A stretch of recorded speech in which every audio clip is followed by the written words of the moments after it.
लोकप्रिय दृष्टि देख रहे आप सभी साथियों का तहे दिल से स्वागत है। झारखंड विधानसभा चुनाव का जो मतदान तारीख है वो बहुत करीब पहुंच चुकी है। पहला चरण का मतदान 13 नवंबर 2024 को होने वाली है।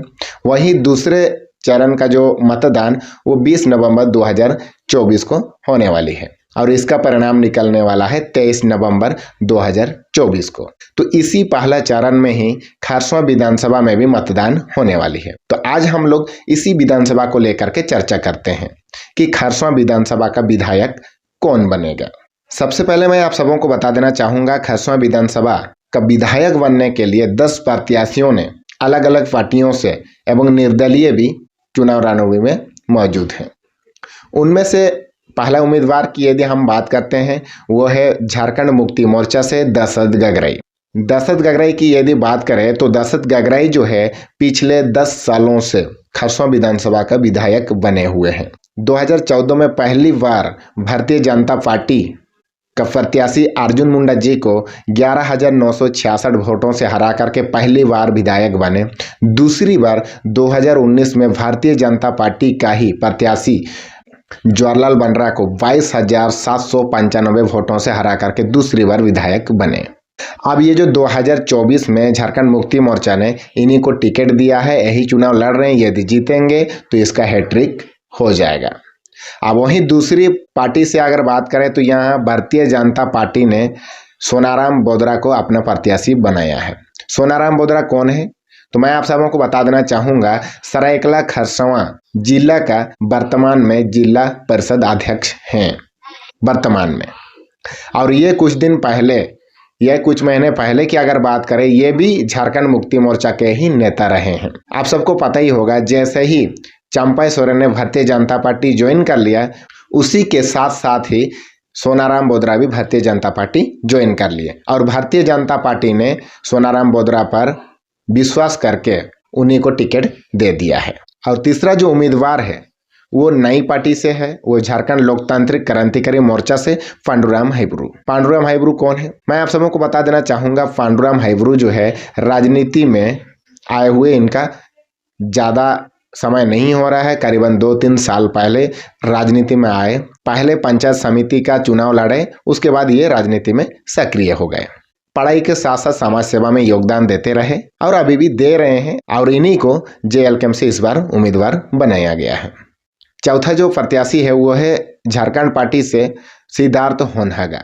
सिद्धार्थ होनहागा कौन है? सिद्धार्थ होनहागा की अगर बात करें, सिद्धार्थ होनहागा समाज सेवा में सक्रिय रहते हैं और साथ ही साथ वर्तमान में खुटफनी प्रखंड का प्रमुख भी है। और इन सबों के अलावा भी 6 उम्मीदवार निर्दलीय चुनाव लड़ रहे हैं। इसमें सबसे पहला नाम है जोगिंदर हेम्ब्रम, दिगम सरदार, प्रेम कंडियांग, बिरसा सोय, संजय जरिका, हीरालाल हेम्ब्रम। ये 6 उम्मीदवार भी इस चुनाव मैदान में मौजूद हैं। खरसवां विधानसभा का विधायक बनने के लिए 10 प्रत्याशी तो है ये हैं, पर इनमें से विधायक कौन बनेगा? इन 10 उम्मीदवार में से सबसे ज़्यादा चर्चा यदि किसी का चल रहा है तो वो 4 प्रत्याशियों का है। पहला नाम है दशरथ गगराई, दूसरा नाम है सोनाराम बोदरा, तीसरा नाम है पांडुराम हाइब्रू और चौथा जो नाम है वो सिद्धार्थ होनहागा। अब इनमें से भी सब तो विधायक बन नहीं सकते हैं। इनमें से सबसे ज़्यादा दबदबा किसका है, कौन बन सकता है खरसवां विधानसभा का विधायक? तो मैं आप सबों को बता देना चाहूँगा, यहाँ जो है बीजेपी और जेएमएम में जोरदार टक्कर देखने को मिल सकती है।